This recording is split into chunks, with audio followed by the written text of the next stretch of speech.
ಇಂದಿನ ವಿಡಿಯೋ ಶ್ರೀರಂಗನಾಥನ ಒಬ್ಬ ಭಕ್ತೆಯ ಕತೆ. ಈ ಕಥೆಯು ಭಗವಂತ ನಮ್ಮ ಕರ್ಮದ ಬದಲು ನಮ್ಮ ಸಮರ್ಪಣೆಯನ್ನು ನೋಡುತ್ತಾನೆ ಎಂದು ಹೇಳುತ್ತದೆ. ಭಗವಂತ ನಾವು ಮಾಡುವ ಕರ್ಮವನ್ನು ನೋಡುವುದಿಲ್ಲ, ನಾವು ಮಾಡುವ ವೃತ್ತಿಯನ್ನು ನೋಡುವುದಿಲ್ಲ. ಬದಲಿಗೆ ನಮ್ಮ ನಿಷ್ಕಾಮ ಭಕ್ತಿ, ನಮ್ಮ ನಡವಳಿಕೆ ಮತ್ತು ಭಗವಂತನಿಗೆ ನಮ್ಮ ಶರಣಾಗತಿಯನ್ನು ನೋಡುತ್ತಾನೆ ಎಂದು ಈ ಕತೆ ಹೇಳುತ್ತದೆ. ಇಂದಿನ ಕಾಲದಲ್ಲಿ ಸಾಧು ಸಂತರು ಒಂದು ಸ್ಥಳದಿಂದ ಮತ್ತೊಂದು ಸ್ಥಳಕ್ಕೆ ವಿವಿಧ ಭಜನೆಗಳು, ಕೀರ್ತನೆಗಳನ್ನು ಹಾಡುತ್ತಾ ಪ್ರಯಾಣಿಸುತ್ತಿದ್ದರು ಮತ್ತು ಕೆಲವೊಮ್ಮೆ ಅವರು ಯಾವುದೇ ಬ್ರಾಹ್ಮಣ ಕುಟುಂಬದ ಮನೆಗಳಲ್ಲಿ ತಮ್ಮ ರಾತ್ರಿಯನ್ನು ಕಳೆಯುತ್ತಿದ್ದರು.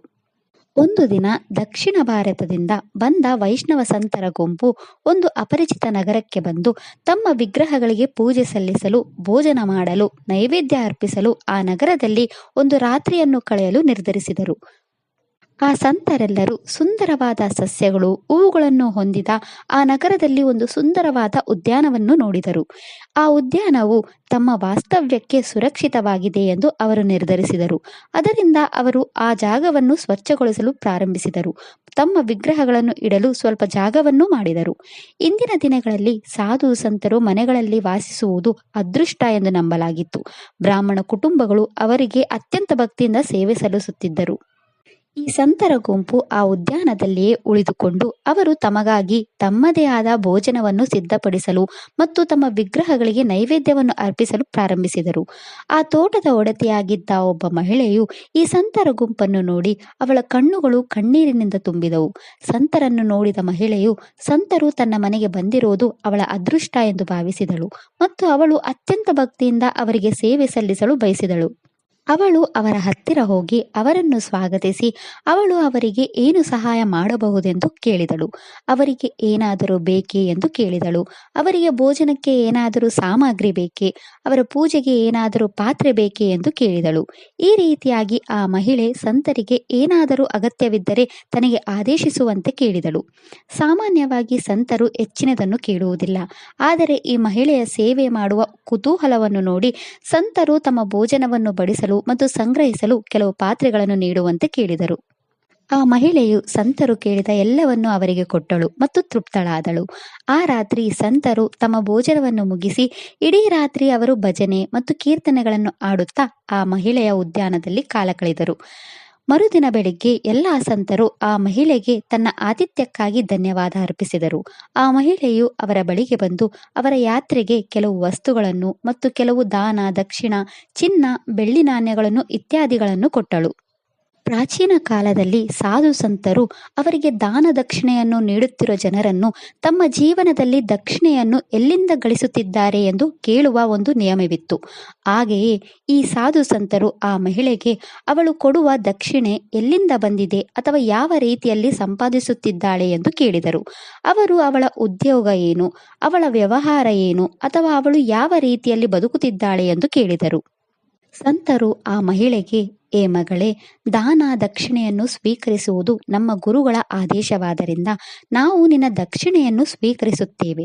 ಆದರೆ ದಯವಿಟ್ಟು ನೀನು ಈ ದಕ್ಷಿಣೆಯನ್ನು ಯಾವ ರೀತಿಯಲ್ಲಿ ಗಳಿಸಿದ್ದೀಯಾ ಎಂದು ನಮಗೆ ತಿಳಿಸು ಎಂದು ಸಂತರು ಆ ಮಹಿಳೆಗೆ ಕೇಳಿದರು.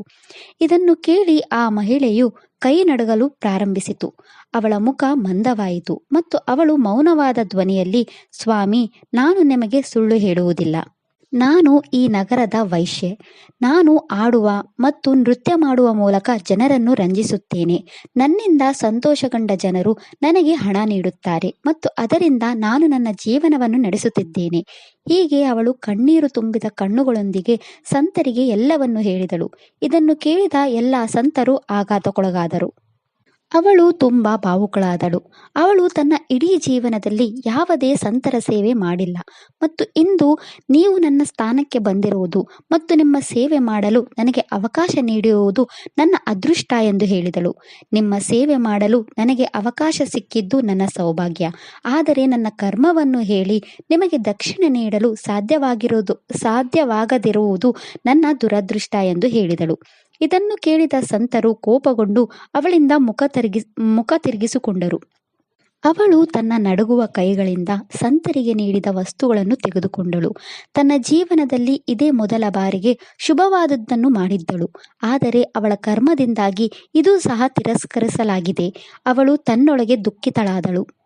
ಸಾಧು ಸಂತರ ಹೃದಯಗಳು ಬೆಣ್ಣೆಯಂತೆ ಸುಲಭವಾಗಿ ಕರಗುತ್ತವೆ ಎಂದು ಹೇಳಲಾಗುತ್ತದೆ. ಗುಂಪಿನ ಪ್ರಮುಖ ಸಂತರಲ್ಲಿ ಒಬ್ಬರು ಅವಳ ನೋವನ್ನು ನೋಡಿ ಅವಳ ಮೇಲೆ ಕರುಣೆ ತೋರಿ ಅವಳನ್ನು ಕರೆದು ಅವಳು ಈ ವಸ್ತುಗಳನ್ನು ಏಕೆ ತೆಗೆದುಕೊಂಡು ಹೋಗುತ್ತಿದ್ದಾಳೆ ಎಂದು ಕೇಳಿದರು. ಆಗ ಮಹಿಳೆಯು, ಈಗ ನೀವು ಅಶುದ್ಧವಾಗಿ ಈಗ ಈಗ ಈ ವಸ್ತುಗಳು ಅಶುದ್ಧವಾಗಿವೆ, ಅದರಿಂದ ಅವುಗಳನ್ನು ಅವರಿಗೆ ನೀಡಲು ಸಾಧ್ಯವಿಲ್ಲ ಎಂದು ಹೇಳಿದಳು. ಆ ಸಂತನು ಅವಳಿಗೆ, ಈ ಪರಿಸ್ಥಿತಿಗೆ ನಾವು ಒಂದು ಪರಿಹಾರ ಕಂಡುಕೊಂಡಿದ್ದೇವೆ ಎಂದು ಹೇಳಿದರು. ಅವರು ಒಂದು ಷರತ್ತಿನ ಮೇಲೆ ಅವಳ ದಕ್ಷಿಣೆಯನ್ನು ಸ್ವೀಕರಿಸುವುದಾಗಿ ಹೇಳಿದರು. ವೈಶ್ಯ ಮಹಿಳೆಯು ಇದನ್ನು ಕೇಳಿ ಸಂತೋಷಪಟ್ಟಳು ಮತ್ತು ಅವರು ಏನು ಹೇಳುತ್ತಾರೋ ಅದನ್ನು ಸ್ವೀಕರಿಸುವುದಾಗಿ ಹೇಳಿದಳು. ಸಂತರು ಆ ವೈಶ್ಯ ಮಹಿಳೆಗೆ, ಅವಳು ತನ್ನ ಜೀವನದಲ್ಲಿ ಇಲ್ಲಿಯವರೆಗೆ ಗಳಿಸಿದ್ದನ್ನೆಲ್ಲ ಭಗವಂತನ ಸೇವೆಗೆ ಅರ್ಪಿಸಬೇಕು ಮತ್ತು ಅವಳು ತನ್ನಲ್ಲಿ ಏನನ್ನೂ ಇಟ್ಟುಕೊಳ್ಳಬಾರದು ಎಂದು ಹೇಳಿದರು. ಶ್ರೀರಂಗಂ ಕ್ಷೇತ್ರದಲ್ಲಿ ಸುಂದರವಾದ ಶ್ರೀರಂಗನಾಥ ದೇವಾಲಯವಿದೆ. ನೀನು ನಿನ್ನ ಸಂಪೂರ್ಣ ಸಂಪತ್ತಿನಿಂದ ಶ್ರೀರಂಗನಾಥನಿಗೆ ಸುಂದರವಾದ ಚಿನ್ನದ ಕಿರೀಟವನ್ನು ಮಾಡಿಸಿ ಶ್ರೀರಂಗನಾಥನಿಗೆ ಅರ್ಪಿಸು. ಆಗ ಮಾತ್ರ ನಾವು ನಿನ್ನ ದಕ್ಷಿಣೆಯನ್ನು ಸ್ವೀಕರಿಸುತ್ತೇವೆ ಎಂದು ಸಂತರು ಅವಳಿಗೆ ಹೇಳಿದರು. ನೀನು ನೀಡಬಹುದಾದ ಏಕೈಕ ಪಶ್ಚಾತ್ತಾಪ ಇದು. ಶ್ರೀರಂಗನಾಥನಿಗೆ ಎಲ್ಲವನ್ನೂ ಅರ್ಪಿಸು, ಆಗ ಮಾತ್ರ ನೀನು ನಿನ್ನ ಪಾಪಗಳಿಂದ ಮುಕ್ತಳಾಗುತ್ತೀಯಾ ಎಂದು ಸಂತರು ಆ ವೈಶ್ಯ ಮಹಿಳೆಗೆ ಹೇಳಿದರು. ಶ್ರೀರಂಗನಾಥನಿಗೆ ಎಲ್ಲವನ್ನೂ ಅರ್ಪಿಸಿದ ನಂತರ ಸಂತರು ಅವಳಿಗೆ ವೈಷ್ಣವ ಭಕ್ತಳಾಗಿ ತನ್ನ ಕೊನೆಯ ಉಸಿರಿನವರೆಗೂ ದೇವರ ಸೇವೆ ಮಾಡು ಎಂದು ಹೇಳಿದರು. ಎಲ್ಲವನ್ನೂ ನಾರಾಯಣನೇ ನೋಡಿಕೊಳ್ಳುತ್ತಾನೆ, ಪ್ರಸ್ತುತ ನಾವು ನಿನಗೆ ಹೇಳಿದ್ದನ್ನು ಮಾಡು ಎಂದು ಹೇಳಿದರು. ವೈಶ್ಯ ಮಹಿಳೆ ಇದನ್ನು ಕೇಳಿ ತುಂಬಾ ಸಂತೋಷಪಟ್ಟಳು. ತಾನು ಭಗವಂತನಿಗೆ ಏನನ್ನಾದರೂ ಅರ್ಪಿಸಬಹುದೆಂದು ಯೋಚಿಸಲು ಪ್ರಾರಂಭಿಸಿದಳು. ಅದು ಅವಳಿಗೆ ದೊಡ್ಡ ಸೌಭಾಗ್ಯ ಎಂದು ಭಾವಿಸಿದಳು. ತಕ್ಷಣವೇ ಅವಳು ತನ್ನ ಎಲ್ಲ ಸಂಪತ್ತನ್ನು ಒಟ್ಟುಗೂಡಿಸಿ ಸುಂದರವಾದ ರತ್ನದ ಕಿರೀಟವನ್ನು ಮಾಡಿಸಿದಳು. ಅವಳು ಆ ಕಿರೀಟವನ್ನು ಒಂದು ತಟ್ಟೆಯಲ್ಲಿ ಇಟ್ಟುಕೊಂಡು ಮೆರವಣಿಗೆಯೊಂದಿಗೆ ವೈಶ್ಯ ಮಹಿಳೆ ಮತ್ತು ಸಂತರು ಶ್ರೀರಂಗನಾಥ ದೇವಸ್ಥಾನಕ್ಕೆ ಪ್ರಯಾಣಿಸಲು ಪ್ರಾರಂಭಿಸಿದರು. ಆ ವೈಶ್ಯ ಮಹಿಳೆಯ ಭಕ್ತಿ ಮತ್ತು ಅವಳ ಸಮರ್ಪಣೆಯನ್ನು ನೋಡಿದ ಸಂತರು, ಈ ಕಿರೀಟವನ್ನು ಈ ವೈಶ್ಯ ಮಹಿಳೆ ಮಾತ್ರ ಶ್ರೀರಂಗನಾಥನಿಗೆ ಈ ಕಿರೀಟವನ್ನು ಅರ್ಪಿಸುತ್ತಾಳೆ ಎಂದು ಘೋಷಿಸಿದರು. ಈ ವೈಶ್ಯ ಮಹಿಳೆ ಸ್ವತಃ ದೇವಾಲಯದ ಗರ್ಭಗೃಹದೊಳಗೆ ಪ್ರವೇಶಿಸಿ ಅದನ್ನು ಶ್ರೀರಂಗನಾಥನಿಗೆ ಅರ್ಪಿಸುತ್ತಾಳೆ ಎಂದು ಹೇಳಿದರು. ಈ ವೈಶ್ಯ ಮಹಿಳೆಯ ದೇಹವು ಅಪವಿತ್ರವಾಗಿದ್ದರೂ ಅವಳ ಭಕ್ತಿ, ಅವಳ ಭಾವನೆಗಳು ನಿಜವಾಗಿದ್ದವು. ಇದನ್ನು ನೋಡಿದ ಸಂತರು ಕಿರೀಟವನ್ನು ತಾನು ಮಾತ್ರ ಭಗವಂತನಿಗೆ ಅರ್ಪಿಸಬೇಕೆಂದು ಘೋಷಿಸಿದರು. ಸಂತರ ಗುಂಪಿನಲ್ಲಿ ಕೆಲವು ಸಂತರು ಈ ಚಿಂತನೆಯನ್ನು ವಿರೋಧಿಸಿದರು. ಮೊದಲನೆಯದಾಗಿ, ಅವಳು ವೈಶ್ಯ ಮಹಿಳೆ, ಅವಳು ಅವರೊಂದಿಗೆ ದೇವಸ್ಥಾನಕ್ಕೆ ಪ್ರಯಾಣಿಸುತ್ತಿದ್ದಾಳೆ, ಅವಳನ್ನು ದೇವಾಲಯದ ಗರ್ಭಗುಡಿಗೆ ಪ್ರವೇಶಿಸುವಂತೆ ಮಾಡಲಾಗುತ್ತಿದೆ ಮತ್ತು ಕೊನೆಯದಾಗಿ ಅವಳನ್ನು ಸ್ವಾಮಿಗೆ ಕಿರೀಟವನ್ನು ಅರ್ಪಿಸಲು ನೀಡಲಾಗುತ್ತಿದೆ. ಕೆಲವು ಸಂತರು ಇದನ್ನು ವಿರೋಧಿಸಿದರೂ ಸಹ ಘೋಷಿಸಿದ ಸಂತ ಪ್ರಮುಖ ಸ್ಥಾನದಲ್ಲಿದ್ದ ಕಾರಣ ಅವರೊಂದಿಗೆ ಯಾರು ವಾದಿಸಲು ಸಾಧ್ಯವಾಗಲಿಲ್ಲ. ಅವರೆಲ್ಲರೂ ಶ್ರೀರಂಗನಾಥ ದೇವಾಲಯದ ದ್ವಾರಗಳನ್ನು ತಲುಪಿದ ತಕ್ಷಣ ಈ ವೈಶ್ಯ ಮಹಿಳೆಯು ದೇವಸ್ಥಾನವನ್ನು ಪ್ರವೇಶಿಸಲು ಹೊರಟಿದ್ದಾಗ ಅವಳಿಗೆ ಮಾಸಿಕ ಋತುಚಕ್ರವಾಯಿತು ಮತ್ತು ಅವಳು ತಕ್ಷಣ ಭಯಭೀತಳಾದಳು ಮತ್ತು ಅವಳು ಎಲ್ಲವನ್ನು ಬಿಟ್ಟು ದೇವಾಲಯದ ಹಿಂದೆ ಓಡಿ ಹೋದಳು. ಅವಳು ಅಲ್ಲಿ ಜೋರಾಗಿ ಅಳಲು ಪ್ರಾರಂಭಿಸಿದಳು ಮತ್ತು ಸಂತನು ಅಲ್ಲಿಗೆ ಬಂದು ಏನಾಯಿತು ಎಂದು ಅವಳನ್ನು ಕೇಳಿದಾಗ ಆ ಮಹಿಳೆ ಸಂತರಿಗೆ, ತಾನು ಈಗ ಅಶುದ್ಧ ಸ್ಥಿತಿಯಲ್ಲಿದ್ದೇನೆ, ಈಗ ತಾನು ದೇವಾಲಯದ ಒಳಗೆ ಪ್ರವೇಶಿಸುವ ಸ್ಥಿತಿಯಲ್ಲಿಲ್ಲ ಎಂದು ಹೇಳಿದಳು.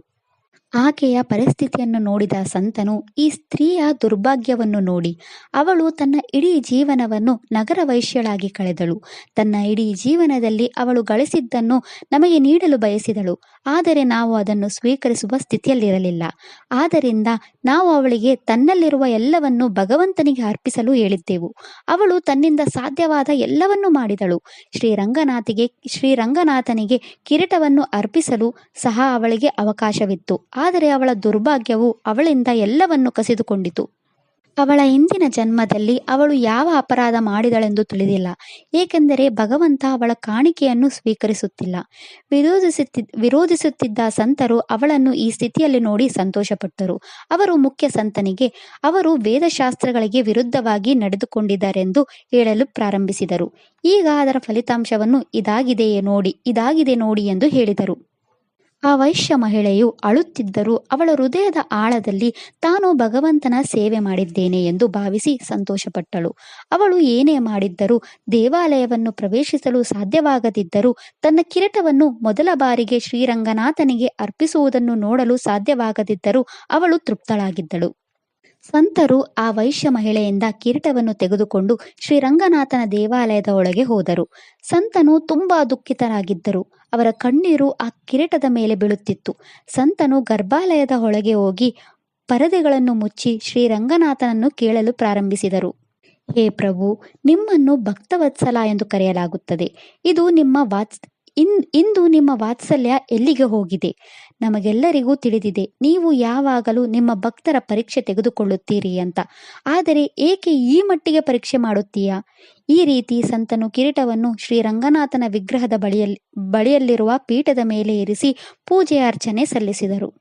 ಈ ಹೊಸ ಕಿರೀಟವನ್ನು ಅರ್ಪಿಸುವ ಮೊದಲು ಸಂತರು ಶ್ರೀರಂಗನಾಥನ ಹಿಂದಿನ ಕಿರೀಟವನ್ನು ತೆಗೆದರು. ಶ್ರೀರಂಗನಾಥನಿಗೆ ಅರ್ಪಿಸಲು ಸಂತರು ಕಿರೀಟವನ್ನು ಎತ್ತಲು ಪ್ರಾರಂಭಿಸಿದ ತಕ್ಷಣ ಕಿರೀಟವು ತುಂಬಾ ಭಾರವಾಯಿತು. ಅವರು ಕಿರೀಟವನ್ನು ಎತ್ತಲು ಸಾಧ್ಯವಾಗಲಿಲ್ಲ. ಈ ರೀತಿಯಾಗಿ 2 ಮತ್ತು 3 ವೈಷ್ಣವ ಸಂತರು ಕಿರೀಟವನ್ನು ಎತ್ತಲು ಬಂದರು. ಆದರೆ ಅವರೆಲ್ಲರೂ ಕಿರೀಟವನ್ನು ಎತ್ತಲು ವಿಫಲರಾದರು. ಕಿರೀಟವು ಸ್ವಲ್ಪವೂ ಚಲಿಸಲಿಲ್ಲ. ಆ ವೈಶ್ಯ ಮಹಿಳೆಯು ಈ ಕಿರೀಟವನ್ನು ತನ್ನ ನಗರದಿಂದ ಶ್ರೀರಂಗನಾಥ ದೇವಸ್ಥಾನದವರೆಗೆ ಮೆರವಣಿಗೆಯ ಮೂಲಕ ತಂದಳು. ಸಂತನು ಆ ಕಿರೀಟವನ್ನು ಅವಳಿಂದ ತೆಗೆದುಕೊಂಡು ಕಿರೀಟವನ್ನು ಗರ್ಭಾಲಯದ ಒಳಗೆ ತಂದರು. ಆದರೆ ಈ ಕಿರೀಟವು ಇದ್ದಕ್ಕಿದ್ದಂತೆ ಏಕೆ ಭಾರವಾಯಿತು ಎಂದು ನಮಗೆ ತಿಳಿದಿಲ್ಲ. ನಮ್ಮಲ್ಲಿ ಯಾರಿಗೂ ಅದನ್ನು ಎತ್ತಲು ಸಾಧ್ಯವಾಗುತ್ತಿಲ್ಲ. ಸ್ವಲ್ಪ ಸಮಯದ ನಂತರ ಶ್ರೀರಂಗನಾಥನ ವಿಗ್ರಹದಿಂದ ಕಣ್ಣೀರು ಬರುತ್ತಿರುವುದನ್ನು ಎಲ್ಲ ಸಂತರು ನೋಡಿ ಆಶ್ಚರ್ಯಚಕಿತರಾದರು. ದೇವಾಲಯದ ಪ್ರಧಾನ ಪಂಡಿತನು ಎಲ್ಲರನ್ನೂ ಹೊರಗೆ ಹೋಗಲು ಹೇಳಿದರು. ಪಂಡಿತರು ಗರ್ಭಾಲಯದ ಪರದೆಗಳನ್ನು ಮುಚ್ಚಿ ಭಗವಂತನನ್ನು ಧ್ಯಾನಿಸಿ ಶ್ರೀರಂಗನಾಥನನ್ನು ತಮ್ಮ ಕಣ್ಣೀರಿಗೆ ಕಾರಣವೇನೆಂದು ಕೇಳಿದರು. ಇದನ್ನು ಕೇಳಿ ಶ್ರೀರಂಗನಾಥನು ಎಚ್ಚರಗೊಂಡು ಪಂಡಿತನ ಮುಂದೆ ಕುಳಿತು, ಈ ಕಿರೀಟವನ್ನು ಯಾರು ಮಾಡಿಸಿದ್ದಾರೆ? ಆ ವೈಶ್ಯ ಮಹಿಳೆಗೆ ಈ ಕಿರೀಟವನ್ನು ನನಗೆ ಅರ್ಪಿಸಲು ಹೇಳಿ ಎಂದು ಹೇಳಿದನು.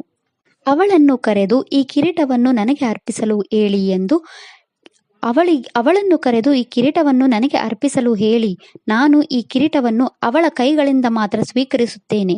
ಈ ರೀತಿಯಲ್ಲಿ ಭಗವಾನ್ ಶ್ರೀರಂಗನಾಥನು ಪಂಡಿತನಿಗೆ ಹೇಳಿ ಅಂತರ್ಧಾನನಾದನು. ಕೂಡಲೇ ಆ ಪಂಡಿತನು ಆ ವೈಶ್ಯ ಸ್ತ್ರೀಯನ್ನು ಹುಡುಕುತ್ತಾ ಓಡಿ ಹೋದರು. ಒಂದು ಕಂಬದ ಕೆಳಗೆ ಆ ವೈಶ್ಯ ಸ್ತ್ರೀ ಕುಳಿತು ಅಳುತ್ತಿರುವುದನ್ನು ಪಂಡಿತನು ನೋಡಿದನು. ಪಂಡಿತನು ತಕ್ಷಣ ಅವಳ ಬಳಿಗೆ ಹೋಗಿ, ತಕ್ಷಣ ಎದ್ದು ದೇವಸ್ಥಾನದ ಗರ್ಭಗುಡಿಗೆ ಬಾ ಎಂದು ಹೇಳಿದರು. ವೈಶ್ಯ ಸ್ತ್ರೀಯು ತಕ್ಷಣ ಪಂಡಿತನಿಂದ ದೂರ ಸರಿದು, ನನ್ನಿಂದ ದೂರ ಹೋಗಿ ಎಂದು ಹೇಳಿದಳು. ಅವಳು ಪಂಡಿತನಿಗೆ ತನ್ನ ನೆರಳು ಕೂಡ ಅವರನ್ನು ಮುಟ್ಟಬಾರದು ಎಂದು ಹೇಳಲು ಪ್ರಾರಂಭಿಸಿದಳು. ಪಂಡಿತನು ಅವಳಿಗೆ, ನೀನು ನಿನ್ನ ನೆರಳಿನಿಂದ ದೂರ ಇರಬೇಕೆಂದು ಹೇಳುತ್ತಿದ್ದೀಯಾ? ಅಲ್ಲಿ ಶ್ರೀರಂಗನಾಥನು ನಿನಗಾಗಿ ಕಾಯುತ್ತಿದ್ದಾನೆ ಎಂದು ಹೇಳಿದರು. ಪಂಡಿತನು ಬಲವಂತವಾಗಿ ಆಕೆಯ ಕೈ ಹಿಡಿದು ತಕ್ಷಣ ಗರ್ಭಾಲಯಕ್ಕೆ ಕರೆದೊಯ್ದು ಶ್ರೀರಂಗನಾಥನಿಗೆ ಕಿರೀಟವನ್ನು ಅರ್ಪಿಸಲು ಹೇಳಿದರು. ವೈಶ್ಯ ಮಹಿಳೆಯು ಸುಲಭವಾಗಿ ಕಿರೀಟವನ್ನು ಎತ್ತಿದಳು. ಇದನ್ನು ನೋಡಿದ ಶ್ರೀರಂಗನಾಥನ ತಲೆಯು ಆಕೆಗೆ ಕಿರೀಟವನ್ನು ಅರ್ಪಿಸಲು ಬಗ್ಗಿತು. ಇದನ್ನು ನೋಡಿದ ವೈಶ್ಯ ಮಹಿಳೆಯು ಹಲವಾರು ದಿನಗಳ ಕಾಲ ಮೂರ್ಛೆ ಹೋದಳು ಮತ್ತು ಸ್ವಲ್ಪ ಸಮಯದ ನಂತರ ಆಕೆಗೆ ಪ್ರಜ್ಞೆ ಬಂದ ನಂತರ ಶ್ರೀರಂಗಂ ದೇವಸ್ಥಾನದಲ್ಲಿ ಶ್ರೀರಂಗನಾಥನ ಸೇವೆ ಮಾಡುತ್ತಾ ಕಾಲ ಕಳೆದಳು ಮತ್ತು ಕೊನೆಗೆ ವೈಕುಂಠವನ್ನು ತಲುಪಿದಳು. ವೈಶ್ಯ ಮಹಿಳೆಯ ಈ ಕಥೆಯು ಭಗವಂತನಿಗೆ ಸಂಪೂರ್ಣ ಶರಣಾಗತಿಯನ್ನು ಕಲಿಸುತ್ತದೆ. ವೈಶ್ಯ ಮಹಿಳೆಯಂತೆ ನಾವು ಸಾಧು ಸಂತರ ಗುರು ಆದೇಶವನ್ನು ಕೇಳಿದಾಗ ನಾವು ಭಗವಂತನನ್ನು ತಲುಪಲು ಸಾಧ್ಯವಾಗುತ್ತದೆ. ಗುರುವು ನಮ್ಮನ್ನು ಭಗವಂತನಿಗೆ ಸಂಪರ್ಕಿಸುತ್ತಾನೆ. ಅದರಿಂದ ನಾವು ಯಾವಾಗಲೂ ಸಾಧು ಸಂತರು ಮತ್ತು ಗುರುಗಳ ಸೇವೆಯಲ್ಲಿ ತೊಡಗಿಸಿಕೊಳ್ಳಬೇಕು. ಅವರ ಮಾತುಗಳನ್ನು ಗೌರವಿಸಬೇಕು. ನಮ್ಮಲ್ಲಿ ಏನೇ ಇರಲಿ ಎಲ್ಲವೂ ಭಗವಂತನದೇ. ಅದರಿಂದ ನಾವು ಭಗವಂತನಿಗೆ ಕೃತಜ್ಞರಾಗಿರಬೇಕು ಮತ್ತು ಅವನು ನಮಗೆ ಒದಗಿಸಿದ ಎಲ್ಲದಕ್ಕೂ ಕೃತಜ್ಞರಾಗಿರಬೇಕು. ಭಗವಾನ್ ವಿಷ್ಣುವನ್ನು ಲಕ್ಷ್ಮೀಪತಿ ಎಂದು ಕರೆಯಲಾಗುತ್ತದೆ. ಅದರಿಂದ ನಾವು ಜೀವನದಲ್ಲಿ ಗಳಿಸಿದ ಯಾವುದೇ ರೂಪದ ಲಕ್ಷ್ಮಿಯನ್ನು ಬ್ರಾಹ್ಮಣರಿಗೆ ದಾನ ದಕ್ಷಿಣ ನೀಡುವ ಮೂಲಕ, ಗೋಸೇವೆ ಮಾಡುವ ಮೂಲಕ, ದೇವಾಲಯ ಸೇವೆಗೆ ಅರ್ಪಿಸುವ ಮೂಲಕ, ಪೂಜೆ ಆಚರಣೆಗಳನ್ನು ಮಾಡುವ ಮೂಲಕ ಅರ್ಪಿಸಬೇಕು. ಕೃಷ್ಣಾರ್ಪಣಮಸ್ತು. ಇದಿಷ್ಟು ಇಂದಿನ ಭಕ್ತ ಚರಿತ್ರೆಯ ಬಗ್ಗೆ. ಇಂತಹ ಹೆಚ್ಚಿನ ಭಕ್ತ ಚರಿತ್ರೆಗಳಿಗಾಗಿ ನಮ್ಮ ಚಾನೆಲ್ ಅನ್ನು ವೀಕ್ಷಿಸುವುದನ್ನು ಮುಂದುವರಿಸಿ ಮತ್ತು ನೀವು ಈ ವಿಡಿಯೋವನ್ನು ಇಷ್ಟಪಟ್ಟರೆ ದಯವಿಟ್ಟು ಈ ವಿಡಿಯೋವನ್ನು ಲೈಕ್ ಮಾಡಿ, ಶೇರ್ ಮಾಡಿ ಮತ್ತು ನಮ್ಮ ಚಾನೆಲ್ ಅನ್ನು ಸಪೋರ್ಟ್ ಮಾಡೋಕೆ ಸಬ್ಸ್ಕ್ರೈಬ್ ಮಾಡಿ. ಧನ್ಯವಾದಗಳು.